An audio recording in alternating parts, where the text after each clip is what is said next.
নমস্কার বন্ধুরা, তনুজা রান্নাঘরে সবাইকে স্বাগত। আমি আজকে কাঁঠালের একটি নতুন রেসিপি নিয়ে তোমাদের সামনে এসেছি।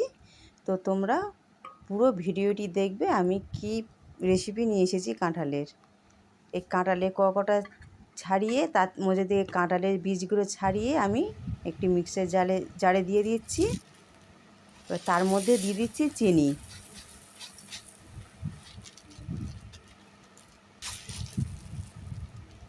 চিনি দিয়ে আমি সামান্য একটু জল দিয়ে এবার মিক্সার জারের ঢাকনাটা বন্ধ করে দিয়ে আমি সেটাকে মিক্স করে নিয়েছি।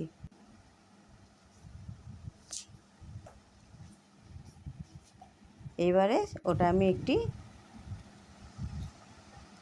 বলে ঢেলে নিয়েছি, নিয়ে তাতে আমি সামান্য নুন দিয়ে দিয়েছি, দিয়ে ভালো করে নুনটা সেই কাঁঠালের সঙ্গে মিশিয়ে নিচ্ছি। দিয়ে দিচ্ছি কাঁচা মৌরি,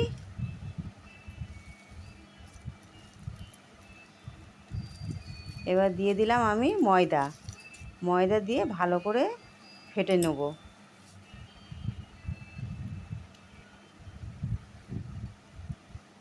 এইভাবে ভালো করে হাত দিয়ে ময়দাটার সঙ্গে ফেটে নিতে হবে।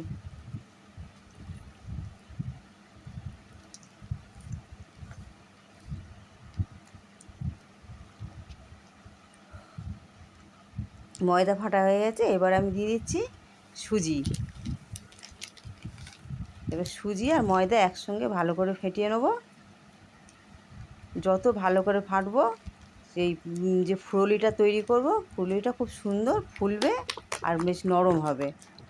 তো দেখো আমি কীভাবে ফেটে নিচ্ছি।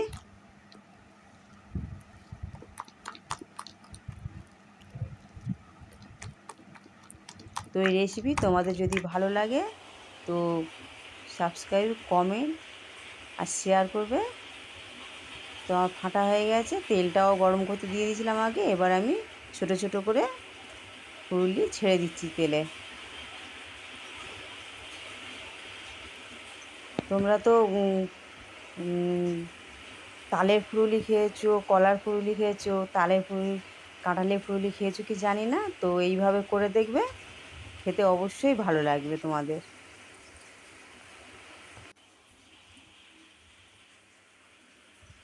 এবার ভাজা ভাজা হয়ে আসছে, দেখো লাল লাল হয়ে আসছে। আমি একবার উল্টে দিয়েছি।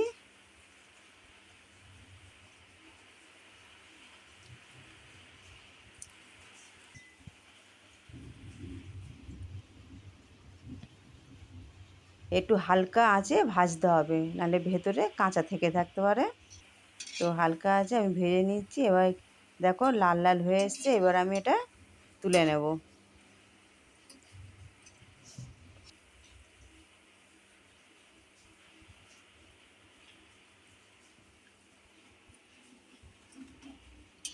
দেখো কত সুন্দর দেখতে হয়েছে, আর খেতে তো অবশ্যই ভালো হয়েছে।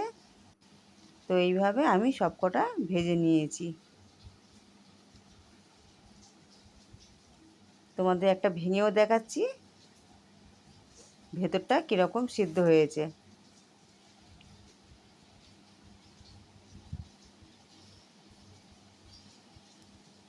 গরমের জন্য একটু ভাঙতে অসুবিধা হচ্ছে, ধরা যাচ্ছে না।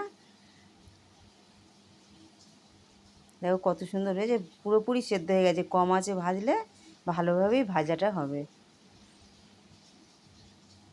আর একটা ভেঙে দেখাচ্ছি, দেখো। প্লিজ